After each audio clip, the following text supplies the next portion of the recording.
And you know, when we looked just a few weeks ago at whether the state of the situation, we've got sort of quite divided. So 35% think the NHS is pretty good and could have some minor changes.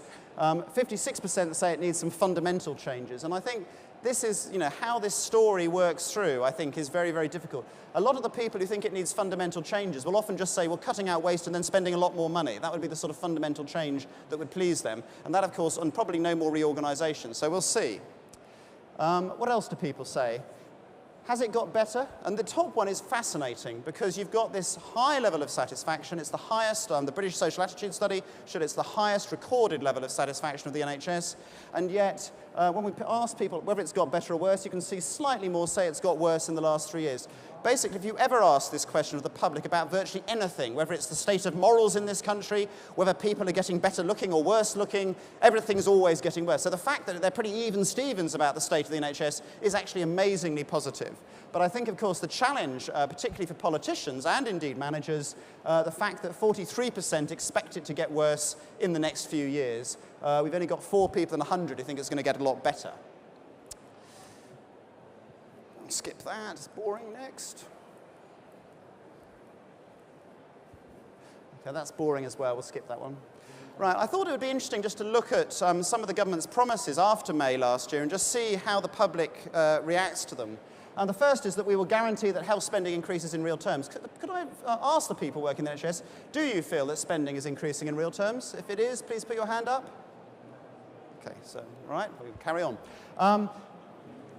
I think the challenge that anybody faces running the NHS, even if Andrew Lansley had a big even bigger pot of money than he does already, is that actually the public have very high expectations. So when we ask should there be any limits on what the NHS spends, 48% disagree that there should be any limits at all. So that's fine. We didn't ask would you like to pay, you know, twice as much tax, but nevertheless, you know, 31% strongly disagree with the idea. No, I've paid my taxes all my life, they need to look after me. What about this? Should we provide the most effective drugs, provided they represent good value for money? This is what NICE asked us to ask once. Well, 28% say we should. You know, your life is worth about £35,000 a year, and after that, we can't really afford it. But the difficulty is that 41% think we should provide the best drugs, no matter what they cost. So if it's £10,000 a month to keep Granny alive, that's fine. And I love this one, these people. If there's anybody from the homeopathy industry here, these people believe that you should provide any drugs, no matter what they cost, and whether or not they work. And so this is a challenge, because overall, about 72% of people are just very happy for the drugs bill to just accelerate off. We should always do it. Now, of course, we're not asking them to choose between this and policing, education, etc., but it gives you a sense of the priority that people attach. The other thing, I think, is this challenge on the postcode lottery. Francis Maud, in the Cabinet Office, he says that we should abolish the word postcode lottery. There have always been postcode lotteries, and there always will be. The problem he has is that people really, really don't like them, especially when we come to things like the National Health Service. Should we have things based on the local need rather than a one-size-fits-all? Well, 67% say they should.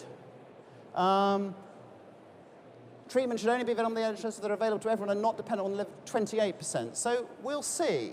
We'll see how that based on. The trouble is local need becomes very, very difficult. If you're suddenly told you're not allowed Herceptin, but the people over the road are, or in another GP consortium get it, how are you going to feel? It may be that you can say that's all about local need, but you have to persuade them that it is about local need. In other questions we've asked, 91% want the treatments to be the same, availability the same everywhere.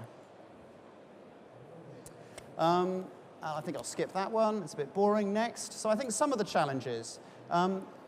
Next. Yes. Anne Widdecombe, Strictly Come Dancing. Now, Anne is very prescient because Anne said, and this is, I think, some of the challenges you face, Anne said that we now expect more of government than we do of God. And I think in the NHS this is often true. So we actually tested this with the public. We thought, you know, is Anne right? Yes. So no trouble at all. All you have to do if you're delivering public services these days is be godlike, and everything will be fine. And I think that sort of recognition of some of people's inconsistency, you may remember from last year, my favourite thing, cognitive polyphasia, the ability to think conflicting things about the same thing at the same time, but not experience any dissonance. So, you know, we all want endless drugs and treatments available in a local hospital very conveniently located near where I live, and we don't want to pay any more taxation very much. Thank you very much. And indeed, actually, one of the things you could argue is that Labour almost gave people in Britain an idea that they could have Swedish services for American levels of taxation. And the difficulty that we are facing now, it's just possible we might end up with American services, but at Swedish levels of taxation. And this is going to be a big problem, potentially coming down the track. Now, on the cuts, I think it is interesting just to see where we are. Most people agreed during the sovereign debt crisis of last summer that it was important to show that Britain was going to get its costs under control. That stopped to run on the pound. And they would go along with that even if it meant big cuts to public services. It was a nice idea, because public services are sort of a rather random thing. They're not anything that, you know, they're sort of something somebody else uses. But then we've been tracking more recently what people say about the need to make big cuts in order to pay off the deficit. And what you can see is that in the run-up to the election, people bought the argument. Since the election, they've started to get a bit put off, because, of course, now this is where, as the Prime Minister puts it, the rubber hits the road. And, you know, the Conservatives are expecting to be very, very unpopular, both this year and in 2012. The whole strategy is about pain and misery this year and next year, and then sometime around 2014, the economy will come good. Any slack in the employment will have been taken up by the private sector. We'll feel good again. There may even be a few tax cuts, and then there will finally be a Conservative majority. And we will see. But in the meantime, I think everybody is expecting things to be tough. And one of the challenges that we face with the public, helped by a lot of press coverage in magazines, you know, newspapers like the Daily Mail, is this belief that actually we can save all the money we need to. And in fact, you have loads of money. You just need to merge some back office functions, be a bit more streamlined and efficient and effective and innovative, use all the wonderful products being sold to you here, and in fact, you won't need to cut any frontline services at all or lay off any clinical staff. You'll be able to do it through efficiencies alone. And 54% of people tend to go along with that. About 1 in 3 disagree. Now, the challenge there, of course, is that most experts, people like Robert Choate from the Office of Budget Responsibility, and a brilliant coup by the government to take him from the Institute for Fiscal Studies, where he was a very prominent and vocal and articulate critique, providing very vocal and articulate critiques of the government, putting him inside the tent so you hear from him much less often. But nevertheless, you know, somebody like him who looks at this stuff morning, day and night will just say that's impossible. The problem is, of course, the public believe it is. And so when they're told by politicians that that can happen, they will go along with it. And if we're looking at what's going to happen, we do now have this high level of anxiety about what the cuts will mean. So I don't know if it lights up in my... Oh, it does. 73% now worried about what's going to happen in the next year or so, and they're probably right.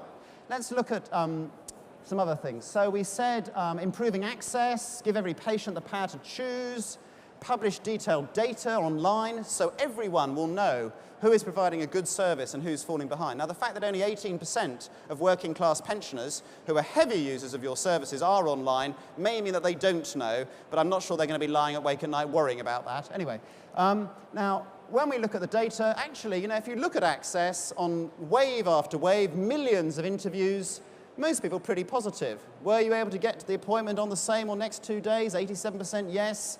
You know, were you able to get an appointment with a doctor more than 2 full days a month? So, you know, in a sense, the idea that this service is somehow in crisis and needs to be recast, when you look at most of these numbers for most elements of the service, it's not at all, you know, not at all bad. And of course, the people who are happiest, whatever the Patients Association says, are actually old people, heaviest users and the happiest people with the NHS.